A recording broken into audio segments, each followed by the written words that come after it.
তিনটে বিপদ নেমে আসবে তিনটে পাপের কারণে। এক, ভূমিকম্প হবে। বিপদ দুই, আকার আকৃতি পরিবর্তন হবে। সন্ধ্যায় থাকবে মানুষ, সকালে হবে শোর বা বানর, শুকুর কা বানর। তিন, সমস্যা নেমে আসবে। পাপ তিনটা।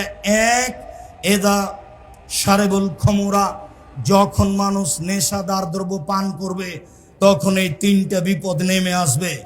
দুই, জাহরাতিল কায়নাত, মেয়েরা যখন নাচবে তখন এই তিনটে বিপদ নেমে আসবে। প্রায় সব মোবাইলে মেয়ে নাচে, প্রায় সব দোকানে মেয়ে নাচে, প্রায় সব বাড়িতে মেয়ে নাচে। মেয়েরা যখন নাচবে তখন এই বিপদ নেমে আসবে। তিন, অদারাবিল মাজেব, যখন বাদ্যযন্ত্র প্রকাশ পাবে, সব মোবাইলেই বাজনা বাজে, প্রায় সব দোকানেই বাজনা বাজে, প্রায় সব বাড়িতেই বাজনা বাজে।